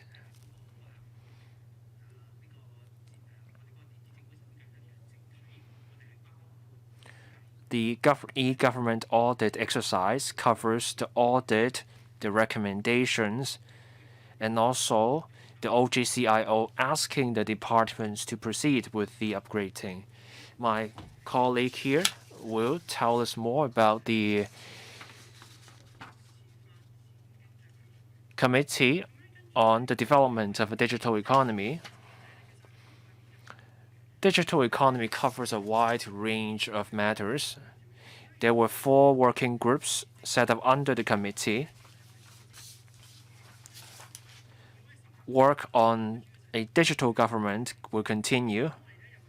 The 4 working groups touch on things related to the INT sector. One of them, that is one of the working groups, is a collaboration task force on cross-boundary collaboration with the mainland. The second on digital infrastructure. The third one on digital transformation. And fourth on digital talent. These are the working groups. Digital government is something we are already working on.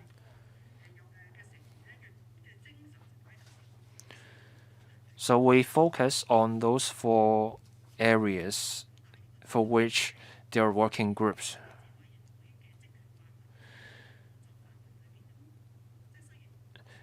But the points I raised fall within the terms of reference of the committee.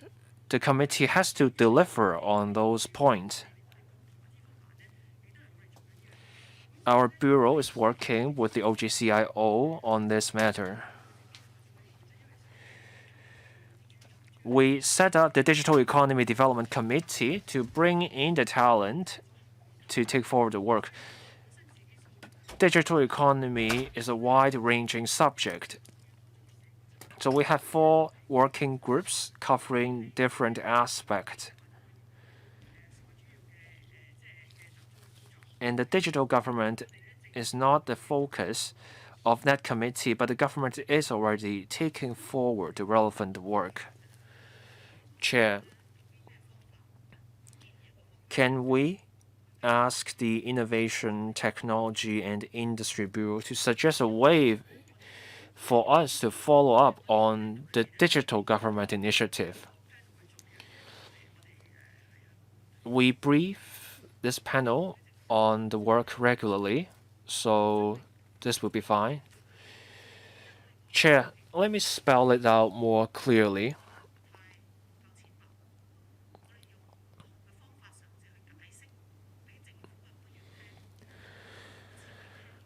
There are issues we tried to explain things to the government, but the government cannot offer anything specific. We don't know what the crux to the matter is, what the key to the issue is. So can the government tell us more clearly?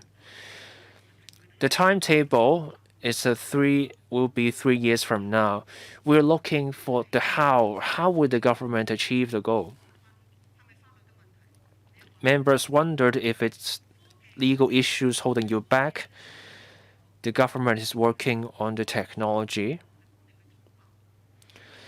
I am smart is a tool. It doesn't solve all the problems. And then the government said there is no legal barrier. But government officials told us about legal issues to be sorted out. There may be misunderstanding in the process. Legislative amendments need to be taken forward in tandem with single portal, but then they are a separate but then legislative amendments are a separate matter from the single portal initiative. Members are struggling to make sense of what the government is doing with the single portal.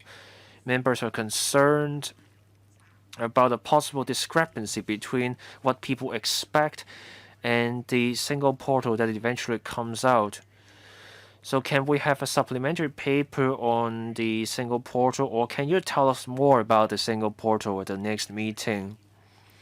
What would be so special about single portal? How would people benefit from the single portal? the government has told us how individual departments will move their services online. But then we see silos, individual projects of respective departments. We don't see the data exchange. The government talked about consent for data sharing. Has the government looked at overseas experience? If consent is all there is, does it mean people give the consent to one department and then they have to give their consent again to a different department when something else comes up? What's the key to making the single portal possible? Mr. Tony Wong, we're preparing a paper for upgrading the IM Smart app. We will brief the panel on information technology and broadcasting in March on this matter. I know the member is keen to see this happen, so do we. We want to achieve the single portal in 3 years. We achieve that goal in several ways. One way to do this is to enhance IM Smart in terms of the interface, in terms of integrating government services, enhancing the workflow, and also facilitating data exchange so that people can use a single app and to access various government services and get different things done. So this is the key to the result: greater convenience, easier access to services. These are the things we want to achieve.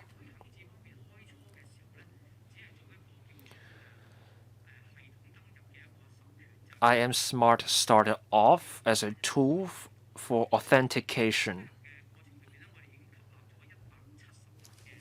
In the process, we have managed to get 1.7 million people to use the app, and then 5 million people have already signed up for the app. And many government services are already available via IM Smart. 240 such services, in fact. Once more services are available on IM Smart, more people will use the app. We are also promoting the use of the IM Smart app among private enterprises, and in fact, they may use the app even more often. The power companies and town gas, they are available via IM Smart, and many people use the app for these purposes. So we have linked up IM Smart with these utilities companies. We want to optimize the user experience as a way to get more people to use the app. We note the members' comment.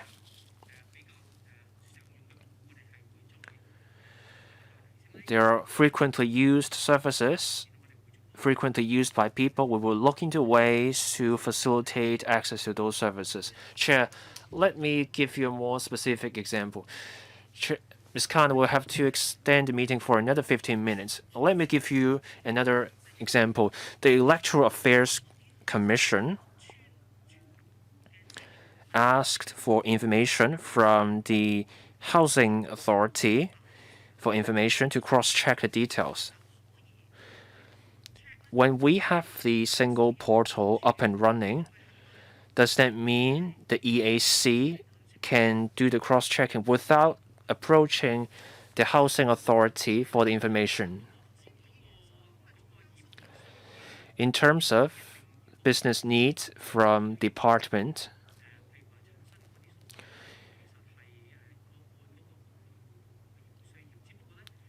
it's all about the service needs of individual departments.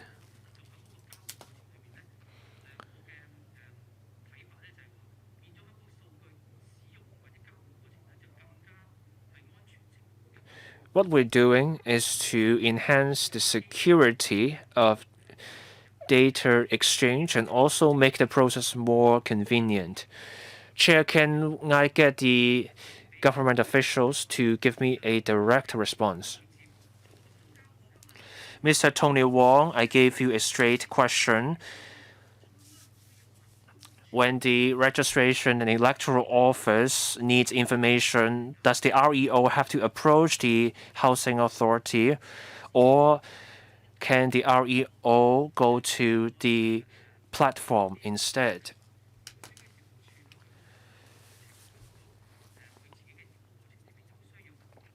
If the REO needs information from other departments as part of its business, then they have a service need. What we are trying to achieve is to provide an automated system so that the REO can access the information in a more secure way. But does the REO still have to approach the housing authority?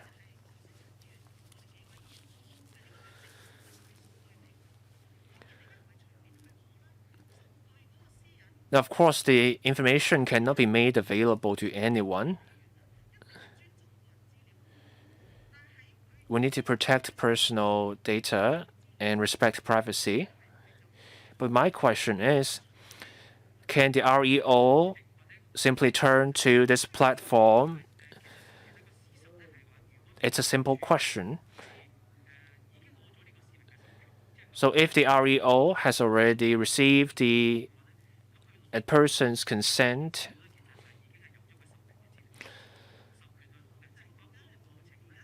then the data can be accessed.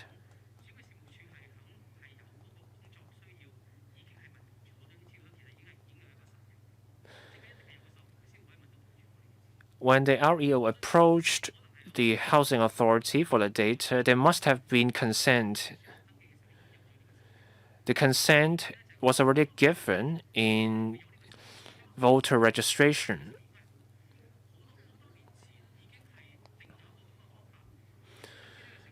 There is an established practice in the process. The data collected can only be used for a certain purpose. That's the position right now. What we are trying to achieve is try to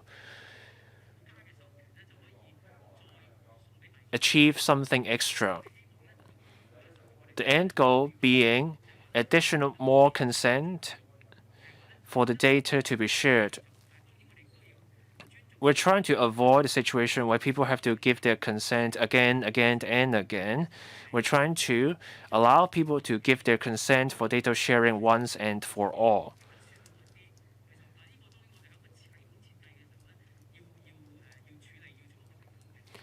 We have to balance different factors in designing the system.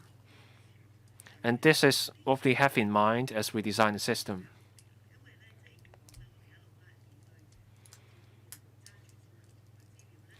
Different government departments have access to people's data.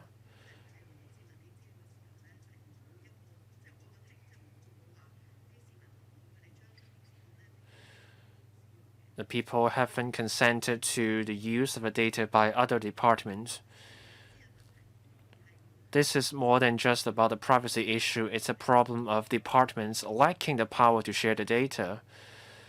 So we need to anticipate these issues. We need a platform for people to give the consent to the sharing of data under different circumstances.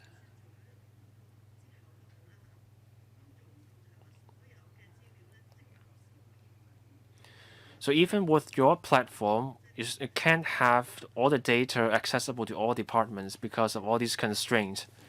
嗰個憂慮呢， Through this technical platform, we can enhance cybersecurity.